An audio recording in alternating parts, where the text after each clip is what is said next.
UFC 303 this Saturday in Vegas. Could it get any better? It sure can when you get in with my partners, DraftKings Sportsbook, the official sports betting partner of UFC. It is a banger of the card, and the light heavyweight championship is on the line in the main event. New to DraftKings? Check this out. New customers who bet just $5 get $150 in bonus bets instantly. Download the DraftKings Sportsbook app right now. When you sign up, use the code Sonnen. DraftKings, the crown is yours. That's right. New customers can bet just $5 on anything and receive $150 in bonus bets instantly. From the much anticipated title fights to the exciting undercard bouts, DraftKings is giving customers a shot to get in on the action all night long. If sports betting is not yet available in your state, don't worry. DraftKings is the one-stop shop for all things daily fantasy, where you got a shot to win cash prizes. Download the DraftKings Sportsbook app right now. New customers, use my promo code Sonnen. Bet just $5 on any wager and get $150 in bonus bets instantly. That's promo code Sonnen only at DraftKings Sportsbook. All right, guys, so I'm walking away. Now, you tell me if this is a scumbag move. Dustin Poirier is right there. Here, let me turn this around. Do you see him? Do you see Dustin Poirier over there? Okay.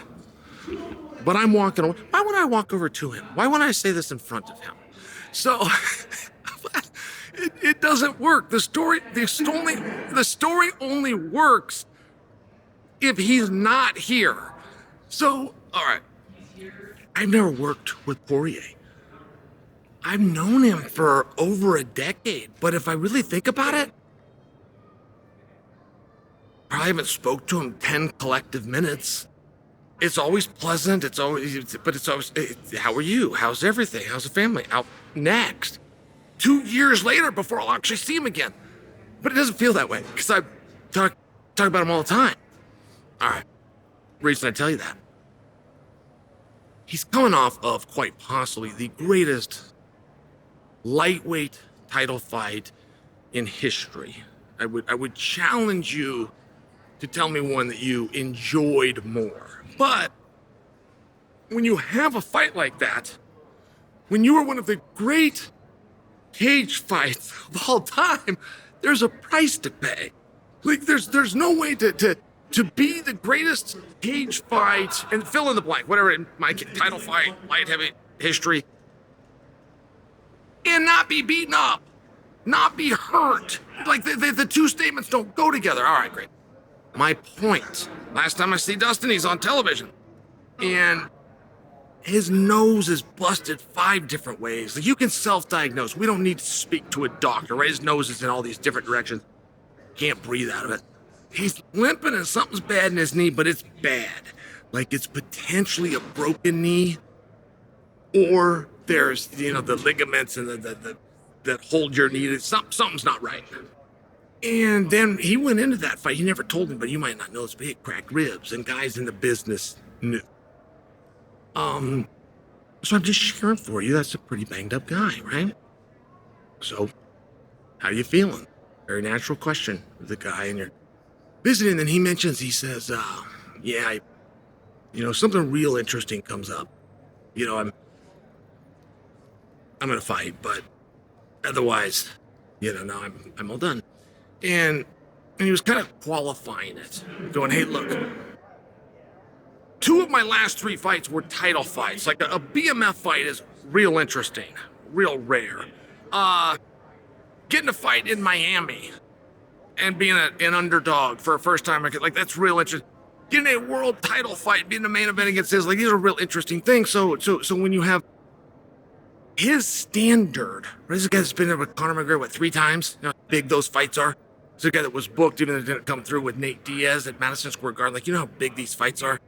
So to meet the criteria of real interesting, when you're Dustin Poirier, like, I imagine that's a pretty high bar. But he has still let us in on his mindset. He's still let us in, and most guys will do it like that. And in my experience, it's a better way to do it. And what that is kind of to dip your toe, to kind of slowly slowly kind of go into retirement? Because if you just pull that Band-Aid, you're in there, you make the announcement, I'm done, I'm out of here, they pull you out of the Asada pool, you can't get back in, the company doesn't book you, you realize, okay, yeah, kind of heat of the moment, but all right, I'm retired. Very common, but you'll second guess it a little bit. And I do see the guys that do it kind of the way that Poirier's talking, like, I'm not quite there, I'm not making the announcement, but just, got to be real interesting to bring me back. And I'm not in the gym as much, for the first time ever, I'm kind of spending my time doing something. It's okay, you're easing into the acceptance of this new life. All right, so he just gets done telling us this. And we go out, we do a show, and the fans could come. So they're all around, they're cheering for him, they're loving him. They're chanting something, some Lafayette or something that he knew that like his base would know.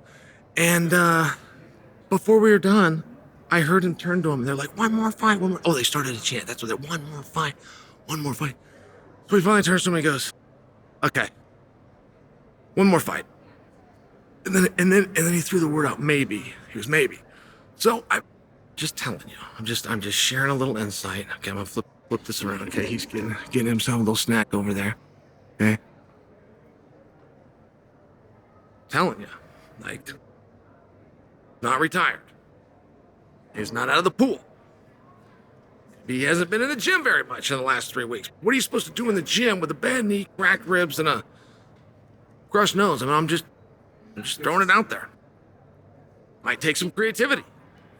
Might not be you. Might be Dana or Hunter themselves that has to think of the idea that's interesting enough to get him back. But at a minimum, whether you get him or not, what idea would you have?